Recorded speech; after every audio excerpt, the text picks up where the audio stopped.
오늘 그 설교 제목이 시험을 받는 이유라고 정했는데요. 오늘 특성한 것처럼 모든 일에 감사만 하면 시험들 이유가 없습니다. 이래도 하나님의, 저것도 하나님의 섭리, 그렇게 감사만 할 수 있으면 어떤 시험도 다 이길 수 있습니다. 대개 사탄이 어느 때 우리를 공격하느냐면 감사할 줄 모르고 원망, 불평, 핑계를 댈 때 사탄이 시험에 빠뜨려요. 오늘 귀한 찬송 감사를 드립니다. 우리가 야고보서를 읽을 때 그 시험이라고 하는 단어가 참 많이 나와요. 1장 2절에도 너희가 여러 가지 시험을 만나거든. 1장 12절에도 시험에 관한 이야기를 하고 13절에도 시험이라는 단어, 계속 시험이라고 하는 단어가 나오는데 우리가 성경을 읽을 때 이게 전부 똑같은 의미일까? 우리가 번역을 할 때는 그냥 다 시험이라고 번역을 했는데 원래 헬라어 원문에 보면 페이라스모스라고 하는 단어를 썼는데요. 이 페이라스모스라고 하는 단어가 크게 세 가지 뜻이 있습니다. 하나는 테스트라고 하는 뜻이 있어요. 학생들이 학교에서 시험을 볼 때 이그제미네이션이라고 하죠. 이그 재밌다. 이그제미네이션. 이게 시험이에요. 그런데 이그제미네이션은 means test예요. 실력 향상을 위해서 테스트하는 거거든요. 그건 학생들을 죽으라고 시험 치는 게 아니에요. 실력 향상을 시켜 상급 학교에 진학하게 하려고 합격증 주려고 시험 보는 걸 테스트라고 해요. 그런데 그러니까 이 테스트, 이 시험은 좋은 거지요. 그 좋은 시험을 보다가 옆에 사람 거를 보고 쓰는 걸 뭐라 그래요? 컨닝이라 그래요. 그러면 그 시험이 테스트가 안 되고 뭐가 되냐면은 템프테이션이 돼버려요. 순간적으로 유혹이 되고 죄가 돼버려요. 그리고 그 시험이 잘 견뎌내면 이제 트라이얼이라고 그래요. 시련으로 바뀌어요. 시련으로. 이렇게 똑같은 시험이지만 그때그때 상황에 따라서 의미가 달라져요. 그래서 이 페이라스모스라고 하는 단어가 다양하게 쓰이기 때문에 이번 13절에서는 이 시험이라고 하는 단어가 어떤 의미로 쓰였을까? 우리 13절에서 15절까지 읽었는데 13절에서 15절까지의 시험이라고 하는 단어는 템프테이션이라고 하는 의미예요. 유혹, 미혹. 유혹은 왜 우리에게 오느냐면 망하게 하려고, 우리를 죽이려고, 해를 끼치려고 사탄이 우리를 걸고 넘어지는 것이 유혹이거든요. 그래서 13절에서 15절까지 나오는 시험이라고 하는, 이거는 템프테이션이라고 하는 단어구나. 헬라어를 보면은 그런 의미입니다. 그렇게 알고 오늘 설교를 들으시면 이해가 금방 올 것입니다. 이제 우리가 예수를 믿기 시작하면서부터 그리스도인은 사탄의 시험, 사탄의 시험이니까 이건 테스트, 트라이얼, 템프테이션 뭘까요? 사탄이 주는 거니까 템프테이션이 되겠죠. 유혹. 수없는 유혹들이 우리에게 찾아옵니다. 그럼 어떤 자세가 되어야 사탄의 수많은 유혹, 이러한 시험들을 이길 수 있을까? 그것을 13절에서 15절까지 우리에게 알려주고 있는데 사탄의 유혹, 시험이 올 때 다음 네 가지만 잘 알면 시험에 빠지지 않는다. 그걸 야고보 사도가 우리에게 오늘 알려주는 것입니다. 우선 첫째로 나한테 사탄의 시험이 오면 어떻게 해야 되느냐? 대개 사탄이 시험을 줄 때는 우리의 약점을 들고 파고들거든요. 내가 조그만 거 험이 있으면은 그거를 물고 늘어지면서 우리를 유혹을 해버립니다. 그래서 나한테 시험이 찾아오면 우선 무조건 남 핑계 대지 말고 이거 내 실수다. 내가 마귀에게 넘어갔구나. 하나님, 이건 내 잘못입니다. 그리고 스스로 인정을 할 줄 알아야 돼요. 다윗 왕의 훌륭한 점이 뭐냐면 바로 이 부분에 있어서 다윗이 훌륭한 거예요. 사실 다윗은 정직하고 훌륭하고 의로운 사람이었거든요. 그런데 그만 밧세바의 유혹에 빠져서 큰 죄를 짓고 말았어요.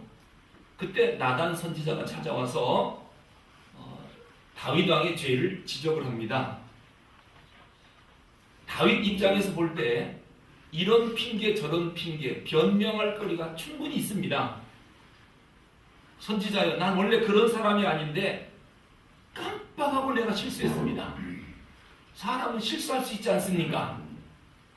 아마 이렇게 변명할 수도 있을 거고, 나 원래 그런 사람이 아닌데 그 요망한 밧세바가 어떻게 내 눈앞에서 발가벗고 목욕을 합니까? 이거 무조건 내 책임만도 아니고 밧세바의 책임도 큽니다. 그리고 밧세바에게 책임을 좀 돌릴 수도 있을 거예요. 얼마든지 책임 전가할 수 있고 할 말을 할 수 있는 그런 다윗의 입장이거든요. 그런데 다윗의 참회록인 시편을 읽어보면 밧세바를 원망하는 소리가 단 한 번도 없어요. 여러분, 우리가 누구 때문에 시험에 들면은 한 번쯤은 아휴 참 그 사람도 이렇게도 할 만하잖아요. 다윗은 한 번도 그런 적이 없어요.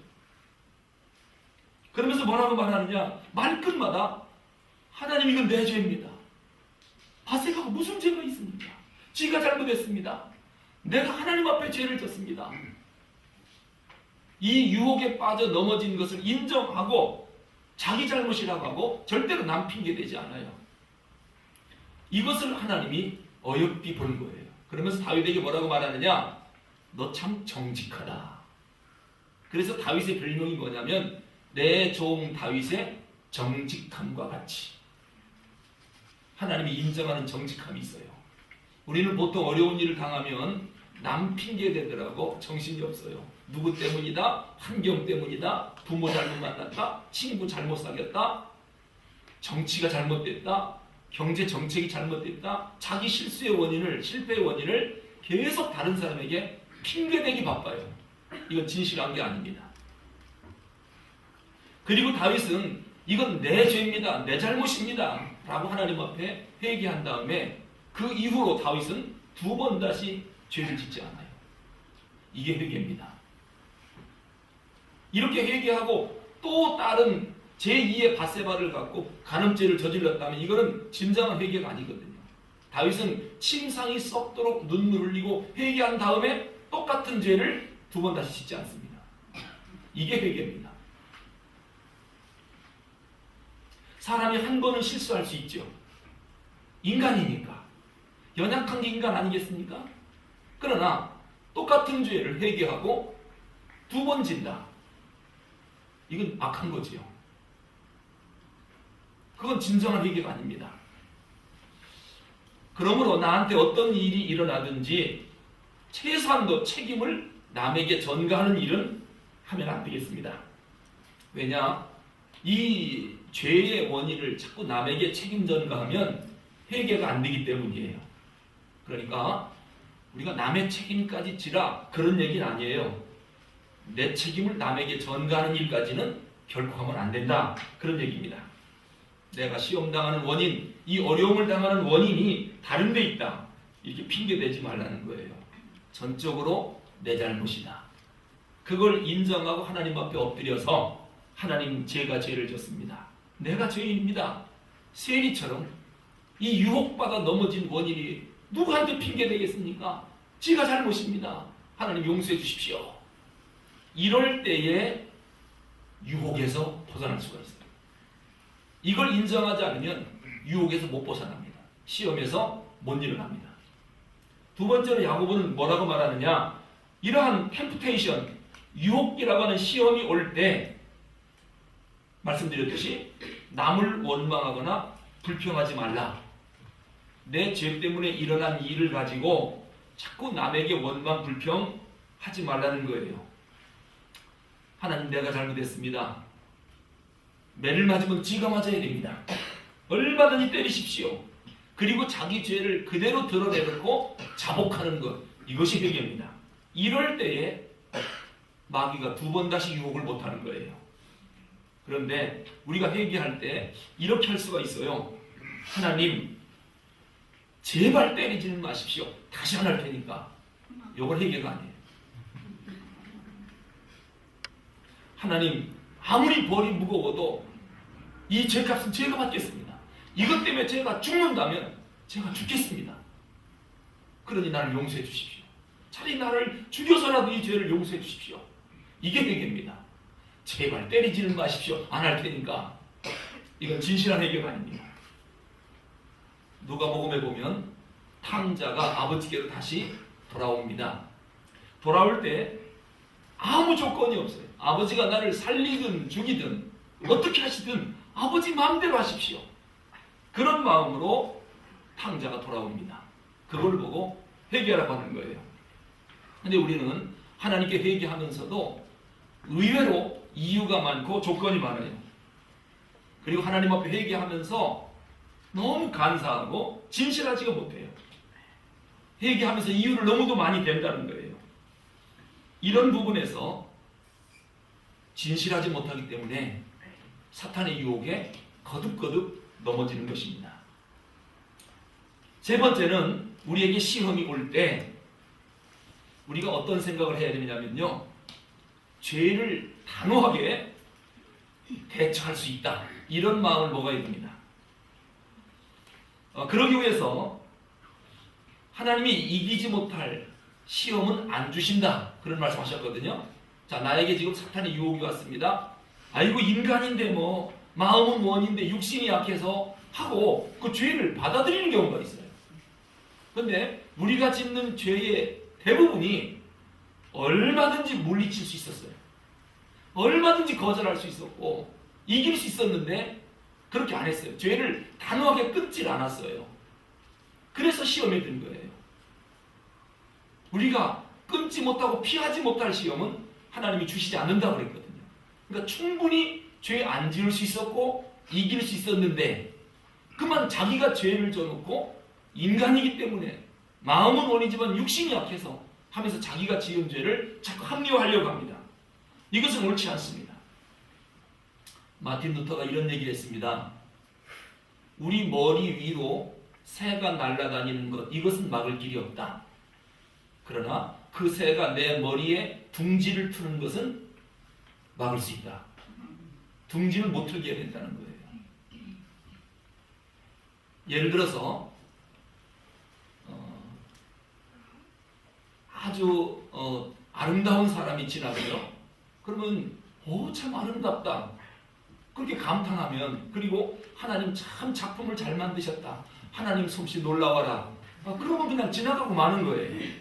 그런데 내가 기필코 저 아름다움을 이렇게 나쁜 생각을 먹는다면 생각을 내 머릿속에 집짓게 만드는 거예요. 그리고 그것을 행동으로 옮긴다면 큰 범죄가 되는 거예요. 루터가 그런 얘기하는 거예요. 내 머리 위로 새가 날아다니는 것은 막을 수 없다. 그러나 그 새가 내 머리에 둥지를 트는 것은 막아야 된다. 이거를 막지 않으면 죄를 짓는 것입니다. 오늘 15절 말씀을 보니까 죄가 어떻게 생기는지 야고보가 말하고 있습니다. 욕심이 잉태한 즉 죄를 낳고 죄가 장성한 즉 사망을 낳느니라.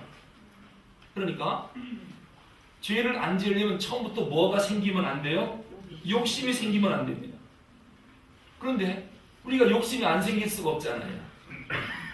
그러면 욕심이 생겼어요. 그러면은 뭐를 잉태하면 안 됩니까? 죄까지 가게 하면 안 돼요. 사람이 욕심이 있을 수 있잖아요. 욕망 생기잖아요. 그러나 이것이 죄까지 가면 안 되는데 욕심이 잉태해서 죄가 생겼습니다.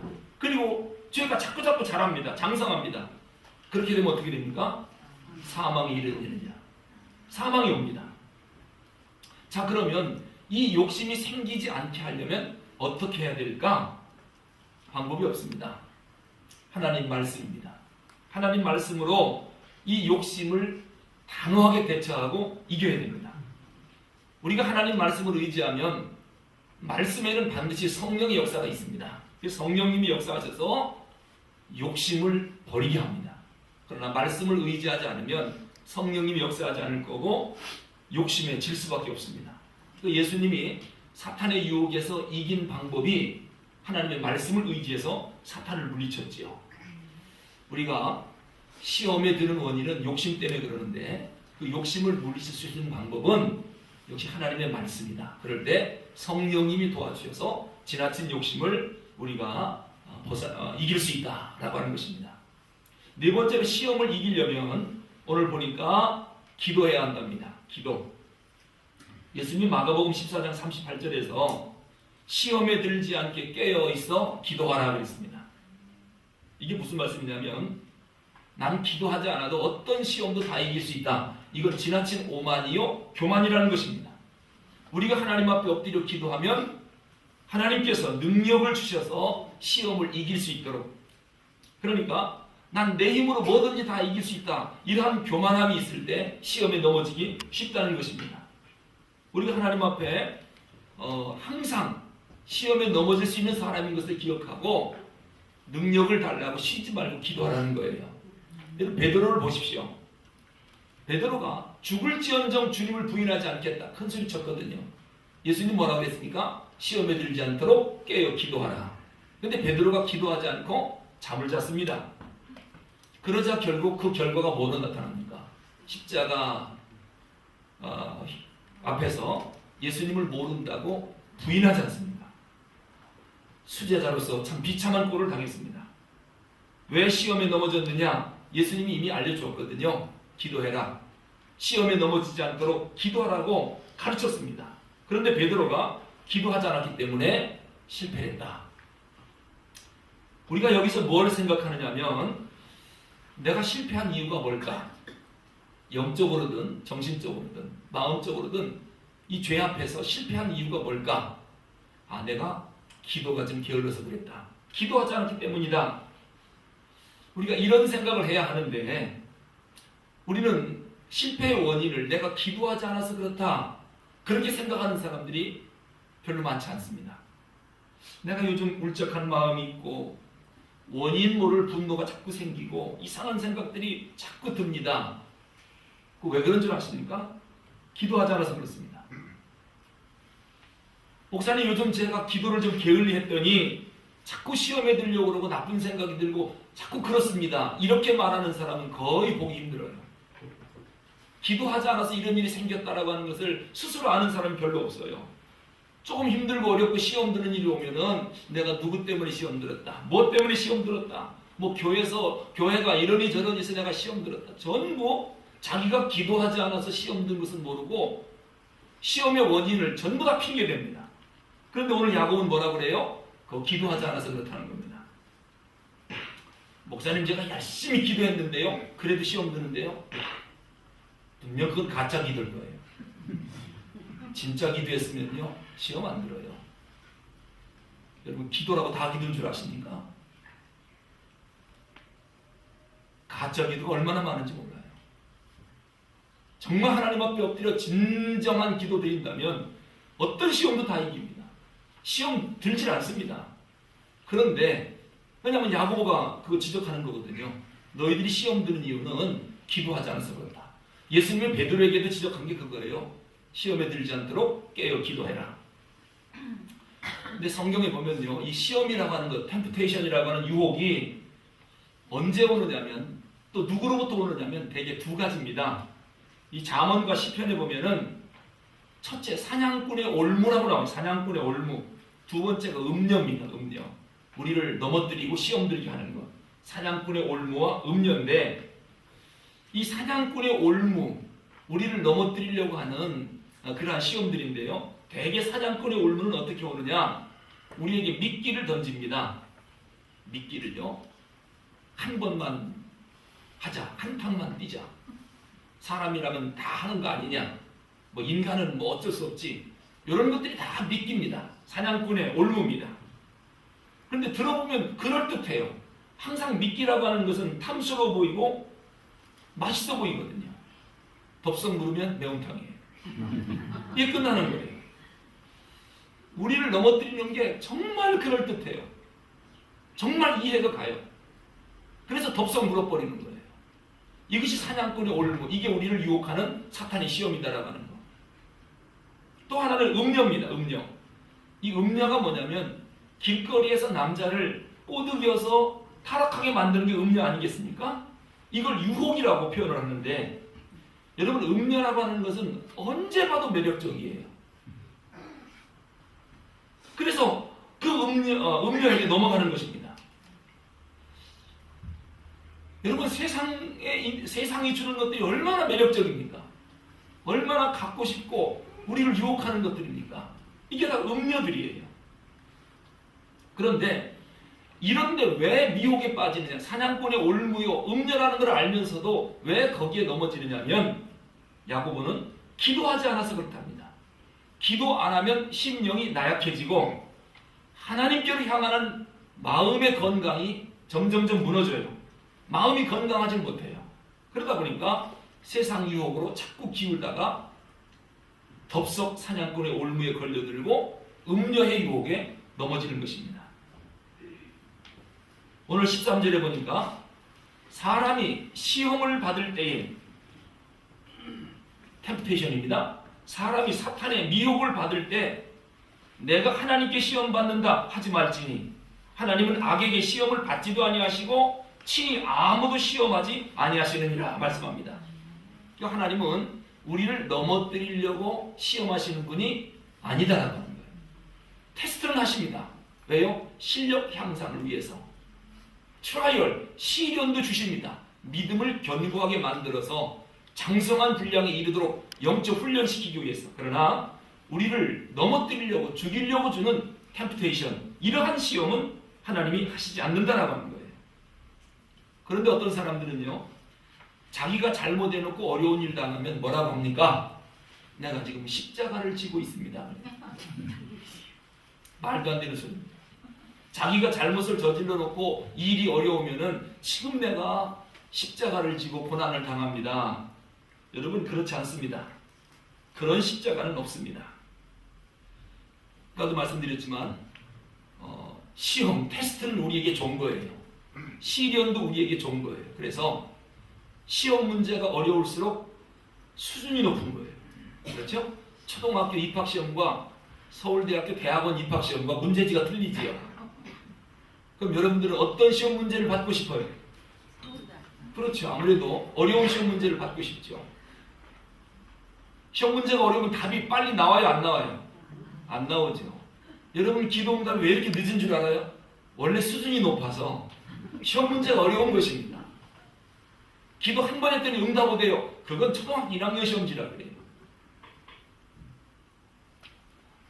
우리에게 참 시험은 좋은 거예요. 근데 그 시험이 시험으로 끝나면 안 되고 시험을 시련으로, 그 시련을 축복으로, 축복을 사명으로까지 연결해야 됩니다. 그래야 시험이 나에게 복이 되는 거예요. 그런데 하나님이 테스트하려고 하는데 그만 순간 미혹에 넘어져 갖고 거기서 못 일어나는 사람들이 있어요.